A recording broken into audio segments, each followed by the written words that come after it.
तो एक बड़ी कमाल की लाइन है कि आपकी जिंदगी का सबसे बड़ा दुश्मन भी आपके अंदर ही है। और आपका सबसे बड़ा हीरो भी। हाँ, बिल्कुल।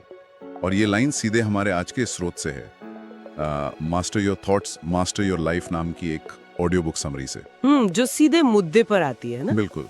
और ये एक ऐसा सवाल खड़ा करती है जिसके बारे में मुझे लगता है हम सब ने कभी ना कभी तो सोचा ही होगा कि क्या ये सच में मुमकिन है। हाँ, कि क्या कोई सिर्फ अपनी सोच बदलकर अपनी किस्मत, अपनी पूरी जिंदगी बदल सकता है। तो आज हम इसी कमाल के आइडिया की तह तक जाएंगे। और ये सवाल सुनने में जितना सीधा लगता है, इसका जवाब उतना ही गहरा है। अच्छा। हाँ, स्रोत इसे समझाने के लिए एक बहुत अच्छी मिसाल देता है। वो कहता है कि हमारा दिमाग एक बेहद शक्तिशाली सुपर कंप्यूटर की तरह है। ओके। और हमारे विचार वो उसका सॉफ्टवेयर है। दिलचस्प है। अब सोचिए, हम बेस्ट हार्डवेयर लेकर घूम रहे हैं, लेकिन अगर उस पे चलने वाला सॉफ्टवेयर ही पुराना है या उसमें वायरस भरे पड़े हैं। मतलब शक, डर, नकारात्मकता। बिल्कुल। तो फिर सिस्टम का हैंग होना और बार बार क्रैश करना तो तय है। मतलब सारा खेल सॉफ्टवेयर को अपग्रेड करने का है। एकदम। तो आज की हमारी बातचीत का मिशन यही है। हम स्रोतों के आधार पर ये समझने की कोशिश करेंगे कि ये विचार असल में हकीकत को कैसे आकार देते हैं, और उस नकारात्मक सोच के जाल को भी देखेंगे जिसमें कई लोग फंसे रहते हैं, और उससे निकलने के तरीके भी खोजेंगे। और सबसे जरूरी वो व्यवहारिक तरीके जिनसे सफलता के विचारों को दिमाग में प्रोग्राम किया जा सके। हाँ, और जैसा कि मैंने देखा, स्रोत में कुछ बहुत ही दिलचस्प कहानियां और उदाहरण हैं, है ना? बिल्कुल, जो सिर्फ थ्योरी नहीं बल्कि असल जिंदगी के नतीजे दिखाते हैं। तो चलिए शुरू करते हैं सबसे पहले और सबसे बड़े सवाल से कि ये होता कैसे है। हाँ, ये विचार कि हमारी सोच हमारी दुनिया बनाती है सुनने में बहुत अच्छा लगता है, पर इसका मतलब क्या है? स्रोत इसे समझाने के लिए एक सेल्समैन मनीष की कहानी बताता है।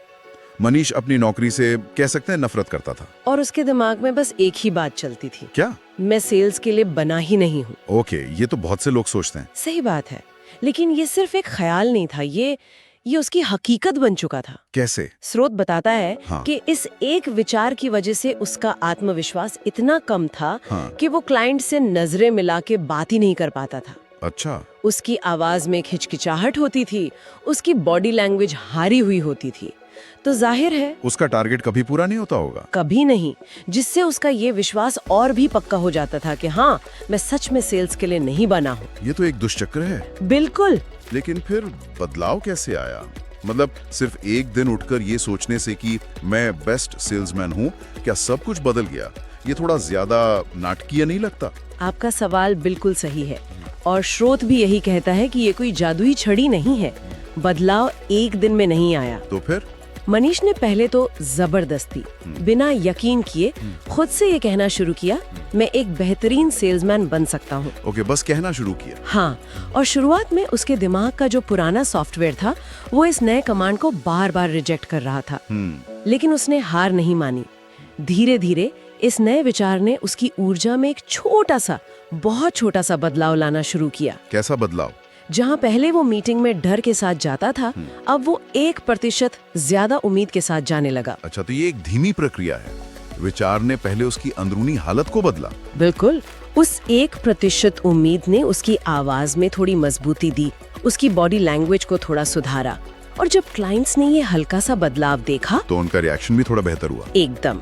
कुछ मीटिंग्स अच्छी जाने लगी, और जैसे ही उसे छोटे छोटे पॉजिटिव नतीजे मिले, तो उसका वो मैं बेस्ट सेल्समैन बन सकता हूँ वाला विचार मजबूत होने लगा। हाँ, स्रोत कहता है कि उसी महीने उसका टारगेट 2 गुना हो गया। इसलिए नहीं कि उसने सिर्फ सोचा, बल्कि इसलिए कि उस सोच ने उसके कामों की पूरी चेन को बदल दिया। ये बात समझ में आती है, और ये सीधे तौर पर स्रोत के दूसरे अध्याय के नियम से जुड़ता है। कौन सा नियम? What you hold in your mind, you hold in your hand। यानी जो आप अपने दिमाग में मजबूती से पकड़ कर रखते हैं, वही आपकी हकीकत बनता है। हाँ, और यहाँ स्रोत एक और दिलचस्प कॉन्सेप्ट देता है जिसे वो थॉट फ्रीक्वेंसी अलाइनमेंट कहती है। थॉट फ्रीक्वेंसी अलाइनमेंट, ये सुनने में थोड़ा विज्ञान फाई जैसा लग रहा है ना? पर इसका मतलब बहुत सीधा है।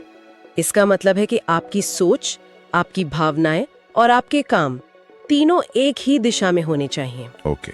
अगर कोई सोचता है कि उसे तरक्की चाहिए, लेकिन महसूस करता है कि वो उसके लायक नहीं है, तो उसकी फ्रीक्वेंसी अलाइन नहीं है। इसे और आसान शब्दों में समझाएंगी? जरूर, नेहा की कहानी से समझते हैं। स्रोत बताता है कि नेहा हमेशा पैसों की कमी के बारे में सोचती थी। अच्छा। उसकी बातचीत का हर टॉपिक घूम फिर कर महंगाई और कम सैलरी पर आ जाता था। वो एक बेहतर जिंदगी चाहती थी, पर उसकी मानसिक फ्रीक्वेंसी पूरी तरह कमी पर सेट थी। फिर उसने सचेत होकर अपनी सोच बदली। उसने सोचना शुरू किया, आई डिजर्व बेटर, मैं बेहतर की हकदार हूँ। और इससे क्या हुआ? इस एक विचार ने उसे अपने खर्चों का विश्लेषण करने के लिए, नई स्किल सीखने के लिए ऑनलाइन कोर्स खोजने और लिंक्डइन पर एक्टिव होने के लिए प्रेरित किया। मतलब सोच ने एक्शन को जन्म दिया। बिल्कुल। कुछ महीनों बाद उसे एक बेहतर नौकरी मिली। ये कोई चमत्कार नहीं था, ये सोच और एक्शन का तालमेल था। एकदम। उसकी सोच और हकीकत अलाइन हो गई। तो इस हिस्से का सार ये है कि हमारी सोच सिर्फ ख्याली पुलाव नहीं है, यह हमारी आने वाली हकीकत का एक ब्लूप्रिंट है। ये उन छोटे छोटे फैसलों और कामों को दिशा देती है जो मिलकर हमारी जिंदगी बनाते हैं। एकदम सही। और अगर ये ब्लूप्रिंट बनाने की ताकत रखता है तो ये सब कुछ मिटाने की भी ताकत रखता है। बिल्कुल। और यहीं से बात और भी गहरी होती है। ये तो हुई सकारात्मक सोच की बात, लेकिन सिक्के का दूसरा पहलू भी है। स्रोत इस बारे में क्या कहता है कि जब हमारे विचार ही हमारे दुश्मन बन जाएं? स्रोत इसे लेके बहुत बहुत साफ चेतावनी देता है। अध्याय 3 में एक बहुत ही खतरनाक चक्र का जिक्र है। कैसा चक्र? एक नकारात्मक विचार दिमाग में आता है। ओके। वो एक नकारात्मक भावना पैदा करता है, जैसे दुख, गुस्सा या डर। वो भावना आपको एक नकारात्मक काम करने पर मजबूर करती है, जैसे लोगों से दूर भागना या कोशिश ही न करना। और अंत में आपको एक नकारात्मक नतीजा मिलता है जो आपकी शुरुआती नकारात्मक विचार को और भी पक्का कर देता है। अरे बाप रे। स्रोत कहता है कि यह एक अदृश्य जेल है जिसकी चाबी भी हमारे ही पास होती है। ये सोचना भी डरावना है कि सिर्फ एक विचार किसी की जिंदगी के इतने कीमती महीने चुरा सकता है। बिल्कुल। और रोहित की कहानी इसका एक बहुत ही तकलीफदेह उदाहरण है। स्रोत बताता है कि उसका ब्रेकअप हुआ था और उसके दिमाग में बस एक विचार घर कर गया। क्या? मुझसे कोई प्यार नहीं कर सकता। और इस एक विचार ने उसकी पूरी दुनिया पर कब्जा कर लिया। वो दोस्तों से मिलना जुलना बंद कर दिया क्योंकि उसे लगता था कि सब उसे जज कर रहे हैं। उसने डेटिंग एप्स डिलीट कर दिए क्योंकि उसे यकीन था कि उसे कोई पसंद नहीं करेगा। 2 साल तक वो इसी जेल में कैद रहा। और हर गुजरता दिन उसके इस विश्वास को मजबूत करता गया होगा। बिल्कुल। जब उसके एक दोस्त ने उसे जबरदस्ती एक थेरेपिस्ट के पास भेजा, तब उसने इस विचार को चुनौती देना शुरू किया। उसने क्या किया? उसने हर रोज शीशे के सामने कहना शुरू किया, आई एम इनफ, मैं अपने आप में काफी हूँ। ये तो बहुत मुश्किल रहा होगा शुरू में। बहुत। लेकिन धीरे धीरे इस नए विचार ने पुराने जहरीले विचार की पकड़ को कमजोर किया और उसकी जिंदगी पटरी पर लौटी। नकारात्मकता का एक और बहुत बड़ा रूप है डर। डर, जिसके बारे में स्रोत में काफी बात की गई है। एक लाइन है, फियर इज इमेजिनेशन मिसयूज्ड, यानी डर कल्पना का गलत इस्तेमाल है। ये बात मुझे बहुत दिलचस्प लगी। बहुत गहरी बातें है ना? हाँ, मतलब हम अपने ही दिमाग में एक हॉरर फिल्म बनाकर खुद ही डर रहे होते हैं। बिल्कुल। हमारा दिमाग असल खतरे और काल्पनिक खतरे में फर्क ही नहीं कर पाता। अच्छा। हाँ, जब कोई किसी जरूरी इंटरव्यू से पहले सोचता है, अगर मैं सब गड़बड़ कर दूं तो, अगर वो मुझ पर हंसे तो दिमाग इसे एक असली खतरे की तरह लेता है। और शरीर भी वैसी ही प्रतिक्रिया देता है। एकदम। दिल की धड़कनें तेज, हाथ पैर ठंडे, पेट में गड़बड़, जैसे सामने कोई शेर आ गया हो। और ये सब एक ऐसी कहानी पर हो रहा है जो अभी तक घटी ही नहीं है। तो इस काल्पनिक डर से कैसे निपटा जाए? स्रोत में सचिन का उदाहरण है। वो एक शानदार टीम प्लेयर था, लेकिन प्रमोशन के लिए इंटरव्यू देने से डरता था। क्यों? पब्लिक स्पीकिंग से खौफ आता था। उसका डर था, लोग मुझे जज करेंगे, मैं अटक जाऊंगा। उसके एक मेंटोर ने उसे एक बहुत गहरी बात कही जो स्रोत में हाईलाइट की गई है। जिस चीज से डर लगता है उसी चीज में तुम्हारा भविष्य छुपा होता है। वाह, ये तो सोचने पर मजबूर करने वाली बात है ना? इसका मतलब था कि उसकी तरक्की उस डर के दूसरी तरफ खड़ी थी। तो उसने क्या किया? मेंटोर की सलाह पर सचिन ने डर का सामना करने का फैसला किया। उसने छोटे छोटे कदम उठाए। जैसे कि? पहले अपनी टीम के सामने प्रेजेंटेशन दी, फिर दूसरे डिपार्टमेंट के सामने। हर बार डर लगा, लेकिन हर बार वो डर से बचकर निकलने के बजाय उसके बीच से गुजरा। और नतीजा? आज स्रोत के अनुसार वो उसी कंपनी में मैनेजर है और रोज मीटिंग्स लेता है, डर खत्म नहीं हुआ, लेकिन उसने डर से बड़ा होना सीख लिया। तो इस खंड का सबक बहुत साफ है, डर का सामना करो, वो छोटा हो जाता है। और जैसा कि स्रोत बार बार कहता है, आपके विचार या तो आपको बनाते हैं या बर्बाद करते हैं, चुनाव समझदारी से करें। बिल्कुल ठीक है, तो हमने समस्या समझ ली, नकारात्मक विचार, डर और उनके दुष्चक्र। लेकिन अब सबसे बड़ा सवाल, करें क्या? हाँ, अमल कैसे करें? सिर्फ ये सब जानने से तो दिमाग का सॉफ्टवेयर अपग्रेड नहीं होगा। स्रोत में अमल करने के लिए क्या ठोस तरीके बताए गए हैं? यहाँ से चर्चा बहुत व्यवहारिक हो जाती है। स्रोत के चौथे अध्याय में दिमाग की तुलना एक बगीचे से की गई है। बगीचे से? कैसे? अगर आप उसे ऐसे ही छोड़ देंगे तो उसमें जंगली घास फूस यानी नकारात्मक विचार अपने आप उग जाएंगे। सही बात है। लेकिन अगर आप गुलाब के फूल यानी सफलता और खुशी के विचार उगाना चाहते हैं तो आपको मेहनत करनी होगी, बीज बोने होंगे, पानी देना होगा, और सबसे जरूरी जंगली घास को लगातार हटाना होगा। और ये बीज बोने का काम कैसे होता है? श्रुत इसे एफर्मेशंस या सकारात्मक कथनों के जरिए करने की सलाह देता है। इन्हें मानसिक पोषण कहा गया है। मानसिक पोषण? हाँ, ये वो कमांड्स है जो हम अपने दिमाग के कंप्यूटर को बार बार देते हैं ताकि पुराना प्रोग्राम ओवरराइट हो जाए। जैसे? आई एम केपेबल, मैं सक्षम हूँ। आई अट्रैक्ट सक्सेस, मैं सफलता को आकर्षित करती हूँ। आई डिजर्व अबंडेंस, मैं प्रचुरता की हकदार हूँ। पर कई लोगों को ये सवाल आता होगा, और मेरे मन में भी आ रहा है, क्या कि क्या ये सिर्फ खुद से झूठ बोलना नहीं है, खासकर तब जब हकीकत बिल्कुल उल्टी हो? अगर कोई कर्ज में डूबा है तो वो कैसे यकीन करे कि आई अट्रैक्ट अबंडेंस? ये एक बहुत ही जायज सवाल है। स्रोत कहता है कि इसका मकसद झूठ बोलना नहीं, बल्कि एक नई हकीकत की नींव रखना है। नींव रखना? हाँ, ये ऐसा है जैसे कोई नई भाषा सीख रहा हो। शुरुआत में शब्द अजनबी और झूठे लगते हैं, पर लगातार अभ्यास से वे आपकी अपनी भाषा बन जाते हैं। अच्छा उदाहरण? स्रोत में विराट कोहली के एक इंटरव्यू का जिक्र है। हाँ? जिसमें उन्होंने कहा था कि जब वो युवा थे तब भी उनके दिमाग में ये बात साफ थी कि वो दुनिया के सर्वश्रेष्ठ बल्लेबाज बन सकते हैं। उस समय तो ये हकीकत नहीं थी? बिल्कुल नहीं, लेकिन उन्होंने उस विचार को कभी मरने नहीं दिया। जब भी शक होता वो खुद को यही याद दिलाते। स्रोत का एक मुख्य सबक है, repeat the thought you want to become true. जिस विचार को आप सच बनाना चाहते हैं उसे दोहराते रहें। हाँ, दोहराव से दिमाग उसे हकीकत मानने लगता है। ठीक है, तो पहला कदम है विचारों को दोहराना। लेकिन क्या सिर्फ सोचना या कहना काफी है? नहीं, बिल्कुल नहीं। और ये एक बहुत जरूरी बात है जिसे स्रोत के 5वें अध्याय में समझाया गया है। बताइए।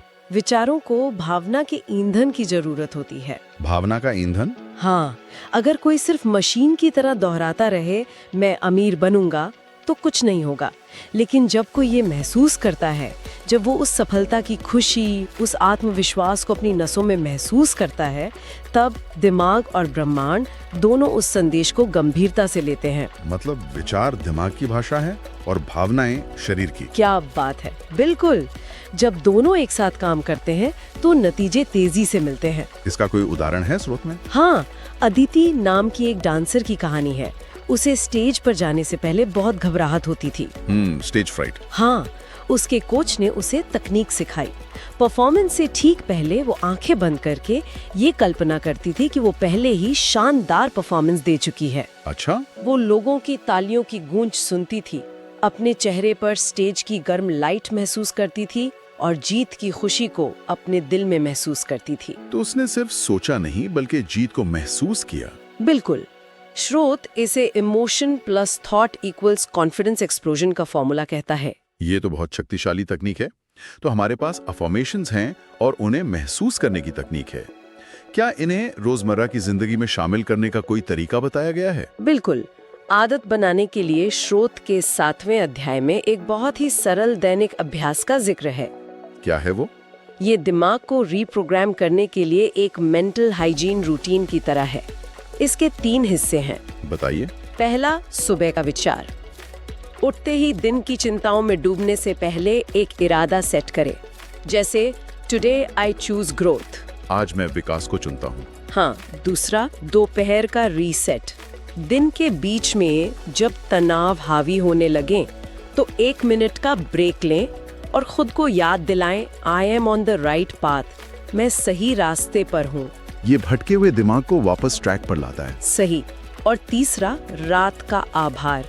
सोने से ठीक पहले दिन की 3 ऐसी चीजों के बारे में सोचें जिनके लिए आप आभारी हैं। आभार क्यों?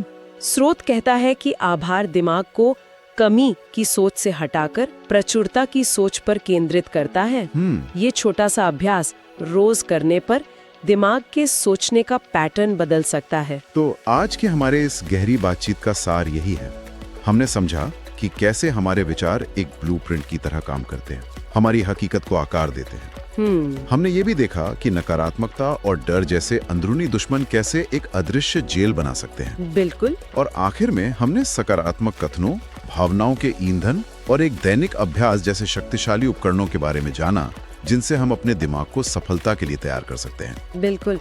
और अगर इस पूरी चर्चा से एक बात याद रखनी हो तो वो स्रोत का अंतिम और सबसे शक्तिशाली संदेश है। क्या है वो? Your life is your mind turned inside out। यानी आपकी जिंदगी आपके दिमाग का ही बाहरी प्रतिबिंब है। हाँ, इसका मतलब ये है कि नियंत्रण हालात या दूसरों लोगों के हाथ में नहीं है। असली कंट्रोल पैनल हमारे अपने दिमाग के अंदर है। ये एक बहुत बड़ी जिम्मेदारी है, लेकिन ये सबसे बड़ी आजादी भी है। और इसी सोच के साथ हम स्रोत के अंतिम पंक्ति के साथ समाप्त करते हैं। अपने विचारों के स्वामी बने और आपकी जिंदगी आपके सामने झुक जाएगी। बहुत खूबसूरती से कहा गया है। जाते जाते श्रोताओं के लिए एक विचार छोड़ जाते हैं। स्रोत सकारात्मक विचारों को स्थापित करने पर बहुत जोर देता है, लेकिन क्या होगा अगर कोई सिर्फ एक तटस्थ लेकिन बहुत विशिष्ट विचार स्थापित करने की कोशिश करे? जैसे आज मैं काम पर जाते हुए 3 ऐसी नई चीजों पर ध्यान दूंगा या दूंगी जिन्हें मैंने पहले कभी नोटिस नहीं किया। अच्छा, मतलब सिर्फ सकारात्मकता पर नहीं बल्कि फोकस बदलने पर ध्यान देना। हाँ, सिर्फ सकारात्मकता पर ध्यान केंद्रित करने के बजाय अगर हम अपने विचारों का फोकस बदलने का अभ्यास करें तो उससे हमारे रोजमर्रा के अनुभव में किस तरह का बदलाव आ सकता है। ये सोचने वाली बात है। इस पर सोचिएगा जरूर।